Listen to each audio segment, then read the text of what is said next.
दोस्तों ये हैं जस्टिस अतुल श्रीधरन। पिछले दिनों खूब चर्चा में थे क्योंकि पहले इन्होंने कुछ ऐसे आदेश दिए जिससे भाजपाई सिस्टम हिल गया।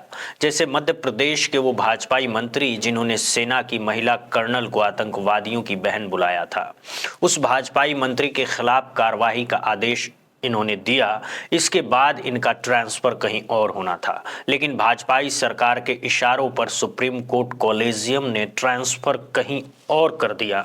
कथित रूप से इन्हें सजा दी गई, इनकी सीनियरिटी खराब की गई। लोगों ने कहा कि ईमानदार जज को सबक सिखाने के लिए ये सब किया गया है और सरकार तथा कॉलेजियम की मिली भगत है, क्योंकि अपने कई फैसले के माध्यम से इन्होंने भाजपा और उनके प्रोपेगेंडा को ध्वस्त किया था। लेकिन मैंने उस वक्त भी अपनी वीडियो में कहा था कि गुलाब का फूल जहां भी होगा खुशबू ही बिखेरेगा, क्योंकि ये उसका कैरेक्टर है, उसके चरित्र में खुशबू है, वहां से बदबू नहीं आ सकती। क्या छत्तीसगढ़, क्या झारखंड और क्या इलाहाबाद। और अब देखिए इलाहाबाद हाई कोर्ट में जस्टिस अतुल श्रीधरन और जस्टिस सिद्धार्थ नंदन की एक पीठ ने ऐसा फैसला किया है जो नफरती चिंटुओं का एक और रोजगार छीनने वाला है। नफरती चिंटू यदि संकट में आएंगे, इसका मतलब है कि भारतीय जनता पार्टी का नफरत वाला खेल संकट में आएगा। इलाहाबाद हाई कोर्ट वाले मामले में यूपी सरकार ने जो जवाब दिया है उसे सुनकर ऐसा लगता है कि सरकार कोर्ट में कुछ और बोलती है और बाहर जनता के सामने कुछ और, यानी दो अलग अलग चेहरे दिखाई देते हैं। अब इससे आप क्या नाम देंगे ये आप पर छोड़ते हैं, लेकिन इतना साफ है कि ये फैसला आगे चलकर काफी असर डाल सकता है, इसीलिए इस पर ध्यान देना जरूरी है। कहीं दूसरी तरफ पश्चिम बंगाल की मुख्यमंत्री ममता बनर्जी फिर से सुप्रीम कोर्ट पहुंच गई हैं। उनका कहना है कि एसआईआर को छोड़कर पुरानी वोटर लिस्ट के हिसाब से ही वोटिंग कराई जाए। वो मुख्य चुनाव आयुक्त ज्ञानेश कुमार से मिलने वाली शॉल ओढ़कर गई थी। मिलने के बाद बाहर आकर उन्होंने चुनाव आयुक्त को लेकर जो बातें कही वो अपने आप में एक मिसाल बन गई है। आगे बढ़ने से पहले एक छोटी सी बात, अगर आप पहली बार देख रहे हैं तो चैनल को सब्सक्राइब कर लीजिए, घंटी दबा दीजिए और वीडियो को लाइक शेयर करना मत भूलिए। एक और जरूरी बात है कि ये हम किसी बड़े सेठ या किसी पार्टी के सहारे नहीं चलते हैं, इसी वजह से खुलकर आपकी बातें रखते हैं। अब खबर को आसान भाषा में समझते हैं। दरअसल दो चैरिटेबल ट्रस्ट है जिन्होंने इलाहाबाद हाई कोर्ट में याचिका डाली थी। उनका कहना था कि वो अपने परिसर में एक धार्मिक पूजा स्थल बनाना चाहते थे, लेकिन जब इन ट्रस्टों ने सरकार से अनुमति लेने के लिए आवेदन किया तो सरकार ने उस पर कोई कार्रवाई ही नहीं की, न तो मंजूरी दी ना ही साफ मना किया। मतलब साफ था, ये दोनों ट्रस्ट अपनी ही जमीन पर अपने परिसर के अंदर धार्मिक स्थल बनाना चाहते थे और इसके लिए सरकार से इजाजत मांग रहे थे, लेकिन सरकार चुप बैठी रही।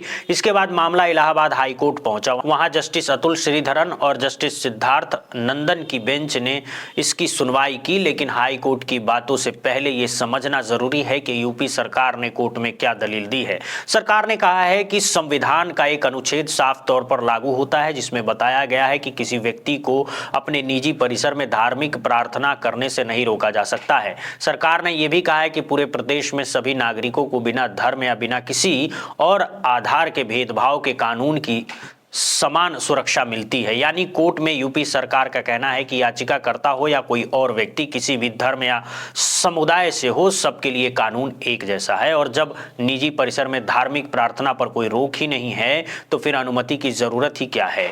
जब सरकार ने खुद ये बात हाई कोर्ट से कह दी तो कोर्ट भी साफ कहा है कि अगर कोई प्रतिबंध नहीं है तो परमिशन मांगने का सवाल ही नहीं उठता। मतलब सीधी सी बात है, उत्तर प्रदेश में अपनी निजी संपत्ति के अंदर धार्मिक प्रार्थना करने के लिए किसी तरह की अनुमति जरूरी नहीं है। हाई कोर्ट ने साफ कहा है कि भारत के संविधान के अनुच्छेद 25 के तहत जो काम मौलिक अधिकार में आते हैं उनके लिए किसी तरह की अनुमति देने की जरूरत नहीं है। मतलब संविधान सबसे ऊपर है और जो अधिकार उसने दिया है उसके लिए किसी से इजाजत मांगना गलत है। अगर कोई काम मौलिक अधिकार के दायरे में है तो उसके लिए परमिशन का सवाल ही नहीं उठता। लेकिन कोर्ट ने यह भी साफ किया है कि ये सब चीजें अपने परिसर तक ही सीमित रहनी चाहिए। जैसे अगर आप अपने घर में अंदर पूजा पाठ या प्रार्थना कर रहे हैं, अपने निजी परिसर में कर रहे हैं तो कोई दिक्कत नहीं है और किसी अनुमति की जरूरत भी नहीं है। हाँ, अगर वही चीज सार्वजनिक जगह पर पहुंच जाती है, मान लीजिए सड़क पर असर पड़ रहा है, रास्ता जाम हो रहा है या सार्वजनिक संपत्ति का इस्तेमाल हो रहा है, तो ऐसी स्थिति में कम से कम पुलिस को जानकारी देना जरूरी है। और अगर जरूरत पड़े तो अनुमति भी लेनी चाहिए। कोर्ट ने यह भी कहा है कि अगर सुरक्षा की जरूरत हो तो राज्य तय करेगा कि सुरक्षा कैसे दी जाए, क्योंकि लोग की संपत्ति, उनके अधिकार और उनकी जान की रक्षा करना सरकार की जिम्मेदारी है। अब सुरक्षा किस तरह की होगी ये पुलिस तय करेगी। अब पूरा बात को एक बार फिर आसान तरीके से समझिए। कुछ लोग हाई कोर्ट गए और बोले कि हम अपनी जमीन, अपने परिसर में धार्मिक स्थल बनाना चाहते हैं, सरकार से अनुमति मांगी, लेकिन सरकार कुछ कह ही नहीं रही थी। इस पर सरकार ने कोर्ट में कहा कि जिस काम के लिए ये लोग अनुमति मांग रहे हैं उसके लिए तो अनुमति की जरूरत ही नहीं है। तब हाई कोर्ट ने कहा कि ये तो आपका मौलिक अधिकार है, आप अपनी जमीन पर, अपने घर में, अपने परिवार के अंदर धार्मिक सभा या प्रार्थना कर सकते हैं, इसके लिए किसी से इजाजत लेने की जरूरत नहीं है। बस इतना ध्यान रहे कि घर की बात घर तक ही रहे और परिसर की बात परिसर तक ही रहे, बाहर न फैले। अगर बात सार्वजनिक जगह पर जाती है तो फिर या तो परमिशन लीजिए या कम से कम पुलिस को सूचना दीजिए ताकि पुलिस सुरक्षा दे सके। अब इन दो बातों को दिमाग में रखिए, एक यूपी सरकार ने कोर्ट में क्या कहा और दूसरा हाई कोर्ट ने क्या फैसला दिया। इन दो बातों को ध्यान से रखते हुए अब आगे की खबर समझिए। यह मामला अभी हाल का ही है। 18 जनवरी को उत्तर प्रदेश के बरेली में एक खाली घर में कुछ लोग नमाज पढ़ रहे थे। गांव के कुछ लोगों ने इसकी जानकारी पुलिस को दी। शिकायत होते ही पुलिस तुरंत मौके पर पहुंच गई। ये खाली मकान हनीफ नाम के व्यक्ति का बताया जा रहा है और उसी मकान के अंदर लोग नमाज पढ़ रहे थे। पुलिस आई और सीधे 12 लोगों को पकड़ लिया। पुलिस का कहना था कि इस खाली मकान को अस्थायी तौर पर मदरसे की तरह इस्तेमाल किया जा रहा था और कई हफ्तों से यहां सामूहिक जुम्मे की नमाज हो रही थी। इसी वजह से एहतियातन कार्रवाई की गई है।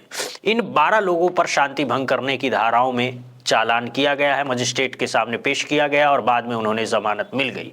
3 लोग मौके पर फरार बताए गए जिनकी तलाश पुलिस कर रही है। पुलिस अधिकारियों ने यह साफ कहा है कि बिना अनुमति के नई धार्मिक गतिविधियां करना कानून के खिलाफ है और आगे ऐसी गतिविधियों पर सख्ती होगी। पुलिस का यह भी कहना है कि जब नमाज पढ़ने वालों के लिखित अनुमति या कोई कागज मांगा गया तो उनके पास कुछ भी नहीं था। इसी आधार पर पुलिस ने आरोप लगाया कि खाली मकान को अस्थायी मदरसे की तरह इस्तेमाल किया जा रहा था। अब सवाल यहां से शुरू होता है, मदरसा तो बच्चे की पढ़ाई के लिए होता है, नमाज के लिए नहीं। नमाज तो मस्जिद में होती है। हाँ, कभी कभार मदरसे में नमाज हो सकती है, लेकिन अगर किसी खाली मकान में लोग नमाज पढ़ लें तो क्या इससे शांति भंग हो जाती है?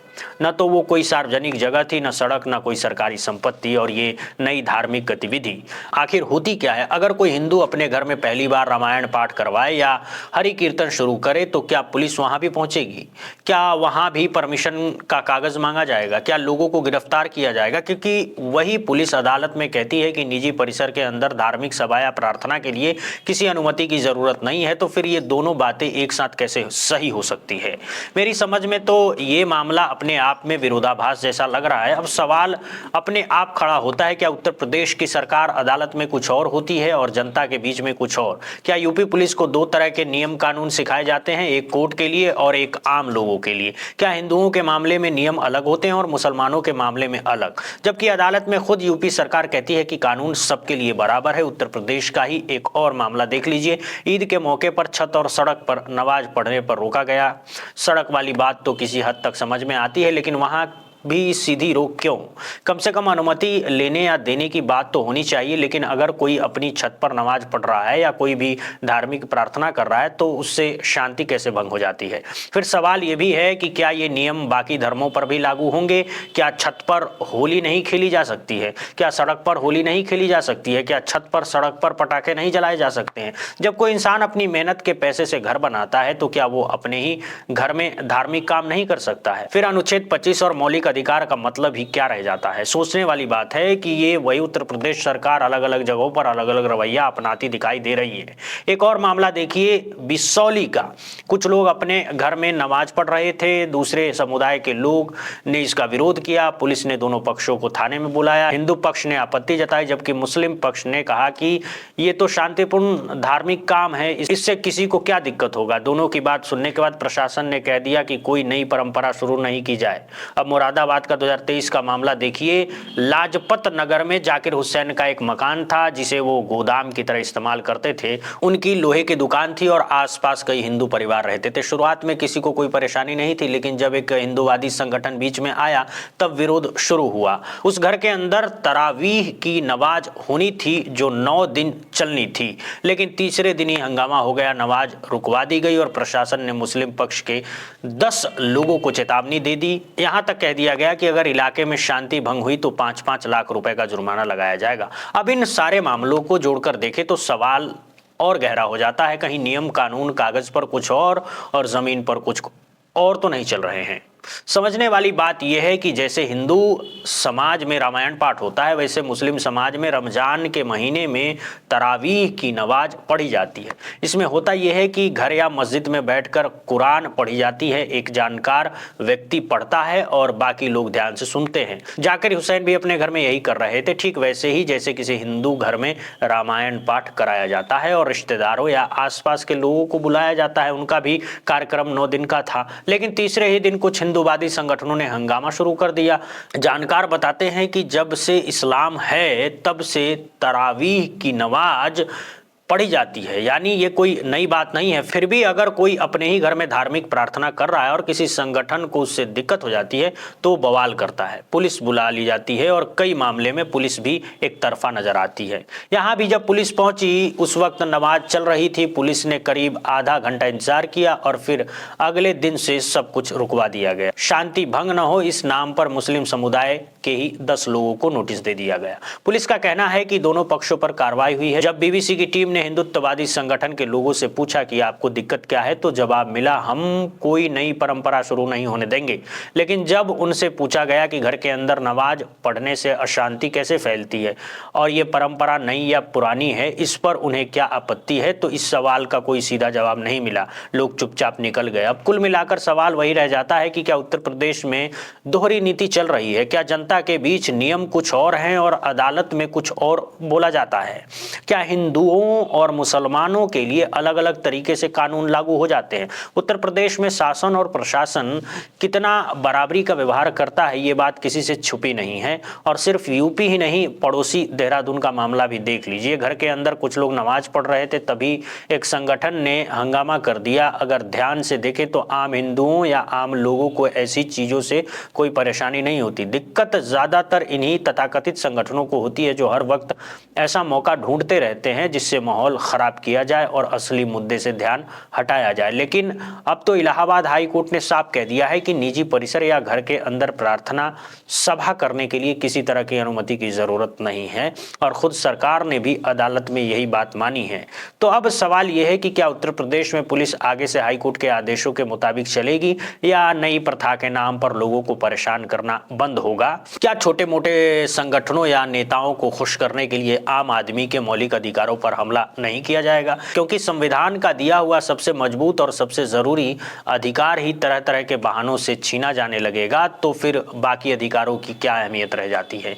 इधर एसआईआर के नाम पर लगातार वोट काटने और वोट चोरी जैसे आरोप सामने आ रहे हैं। इसी बीच पश्चिम बंगाल की मुख्यमंत्री ममता बनर्जी ने चुनाव आयोग को कई पत्र लिखे और बीजेपी पर खुलकर आरोप लगाए। अब उन्होंने इस मामले में सुप्रीम कोर्ट का दरवाजा भी खटखटाया है। अपनी याचिका में ममता बनर्जी ने कहा है कि पश्चिम बंगाल का आने वाला विधानसभा चुनाव पुरानी यानी मौजूदा वोटर लिस्ट के आधार पर ही कराया जाए, न कि एसआईआर वाली लिस्ट से। उनका कहना है कि एसआईआर प्रक्रिया में लाखों वोटरों के नाम काट दिए गए हैं या कटने का खतरा है, जिससे चुनाव में बराबरी का मौका खत्म हो जाएगा। इस मामले में चुनाव आयोग को दूसरा पक्ष बनाया गया है। ममता बनर्जी का आरोप है कि एसआईआर की प्रक्रिया बहुत जल्दीबाजी में की गई और इसमें जरूरी सुरक्षा इंतजाम नहीं थे। इससे असली मतदाताओं के नाम हटने का गंभीर खतरा पैदा हो गया है। इसी मुद्दे को लेकर वो काली शॉल ओढ़कर दिल्ली में मुख्य चुनाव आयुक्त ज्ञानेश कुमार से मिलने गई थी। उनके साथ 13 ऐसे परिवार भी थे जिनके नाम एसआईआर में